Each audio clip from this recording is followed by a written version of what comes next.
there, it's Christina from Scandinavian Home Creations. Today I wanted to show you how to remove old finish from a piece of furniture, so whether it's lacquer or stain or whatever it might be. I've got this old hutch that I'm doing, so right now it's got a coat of, it's been stained and it's an antique, so it's been on here for a long time. So what you want to do, you definitely want a good pair of rubber gloves. I've tried like the thin medical grade like latex gloves.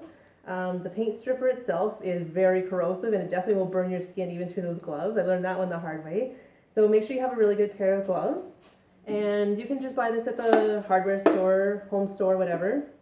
It's this one is specifically for antique and fine furniture. I think any paint stripper will work, but if you're worried about an antique piece, maybe you want to get the kind that's specific for this. It says it can get into like intricate carvings and that kind of thing if you've got a really ornate piece. So normally you want to wear a mask, one specifically designed to protect you from fumes. This stuff is pretty potent and you don't really want to breathe it in. I'm going to leave this off for a couple of minutes just so I can do this video and show you. So I've already removed the cap on here, and I'm going to just pour a very generous coat of it. It's kind of a gel formula. So I've actually already coated the surface of this, so I'm just adding a little extra just to show you how it works in this video. So it says not to brush it on, but if you don't, you're going to have to use a lot of product. So I like to use one of these easy disposable wooden paint brushes so I don't have to deal with cleaning it after.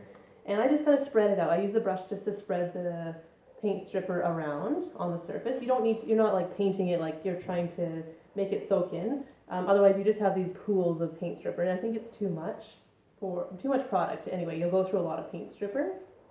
So I'm just going to spread it around with my brush, coat the surface. Like I said, I've actually coated this already a few minutes ago because I wanted to show you how the process works. So once you've spread it around, let it sit for, I'm going to say 5 to 10 minutes, depending how thick you've brushed this on. You don't want the paint stripper to start drying on your piece. Then you're really going to have to scrape, and you almost have to do another layer of it. So let it sit for 5 or so minutes. If it looks like it's starting to dry, then it's time to start scraping. So just get a basic paint scraper, and then you start working your way along, and you'll see it kind of, it picks up the old product as you go.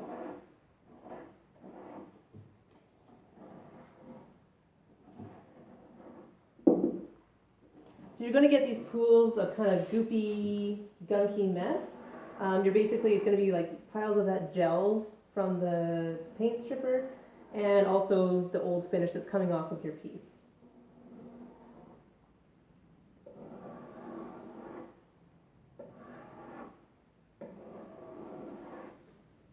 If it's still really, really runny and liquidy, you might want to let it sit for a little bit longer. This is pretty runny because I just poured this on for this video. I'm going to scrape back here a little bit where I didn't just pour it on. And yeah, this is a lot better. So I'll just show you here.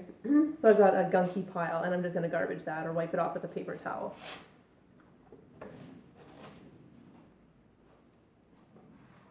And that's basically the consistency you want. If it's still, like I said, really runny and pools, let it sit a little bit longer.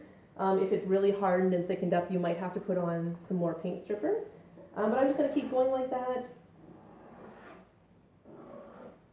until I get all my finish off. Really important that you do this step, especially if you're going to restain a piece. I've had a few times where I just tried sanding it down, or I didn't do a thorough enough job of stripping off the old finish, and your new stain is not going to take to the wood. Very frustrating. You're going to have to start back from scratch.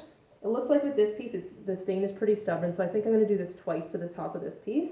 Once I scrape it all off, if I'm still seeing a lot of color, I'm going to do another coat and let it soak again. Probably do a little bit of a sanding. Something to keep in mind is if you are thinking about restaining a piece that has veneer on the top, or it's not solid wood, your stain may not take. I've had a couple pieces where I've been frustrated with that.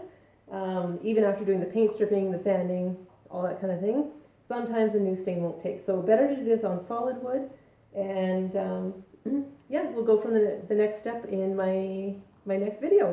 All right, talk to you soon.